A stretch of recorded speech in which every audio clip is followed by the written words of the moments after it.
फिक्र की दीवार में एक और दरवाजा हुआ। शकील भाई, फिक्र की दीवार में एक और दरवाजा हुआ। फजले हक से मुंतशिर ना मेरा शीराजा हुआ।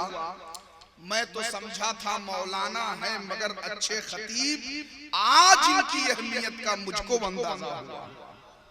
आज इनकी अहमियत का मुझको अंदाजा हुआ। अल्लामा जुबैर आलम रज़वी की तकरीर सुनने के बाद मैं ये 4 मिसरे कहूं तो 100% सही होगा कि सलीका बदलेगा, रस्मो रिवाज बदलेगा। जरा कह दे सुभान अल्लाह, पूरा मजमा झूम के कह दे सुभान अल्लाह। इसी तरह की अगर गुफ्तगू हो जलसों में तो नौजवानों का खुद ही मिजाज बदलेगा।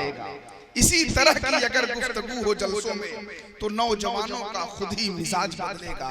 हज़रात, तबीयत ये चाह रही थी कि अल्लामा जुबैर आलम रज़वी साहब थोड़ी देर और बोलते तो बहुत अच्छा होता, मगर चूंकि मुफ्ती सुल्तान रजा साहब क़िबला की ज़ात मौजूद है, हजरत की गुफ्तगू होनी है। हजरत से पहले चंद अशार सैयद शकील रहबर चैनपुरी का सुनना है, इसलिए हजरत ने बहुत कम वक्तों में अपनी गुफ्तगू को समेट लिया और असमत वालिदैन के हवाले से बहुत अच्छी गुफ्तगू फरमाई। अल्लाह तबारक व तआला हजरत की उम्र में बेपनाह बरकतों का नुज़ूल फरमाए। मुफ्ती सुल्तान रजा साहब क़िबला जब तशरीफ लाए तो खुदा की कसम ऐसा लगा कि दिल ने आवाज दी साहिल पे सफीना आया, मुस्तफा आए तो इंसान को जीना आया। मुफ्ती सुल्तान जब आए तो हुआ ये महसूस कि आला हजरत के अंगूठी का नगीना आया।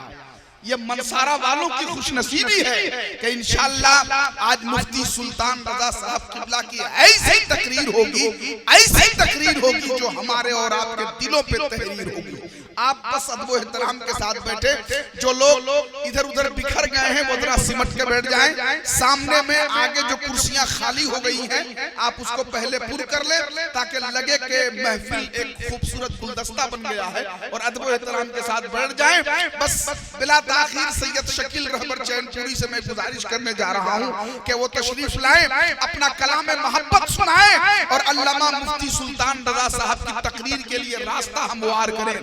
सभी लोग हाथों को लहरा के सैयद साहब का एक बार फिर से इस्तकबाल कर ले।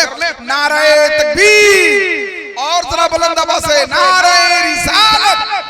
अज़मते वालिदैन कॉन्फ्रेंस, मसलके आला हजरत शायर इस्लाम हजरत सैयद शकील रहबर चैनपुरी। नारे तकबीर, नारे रिसालत।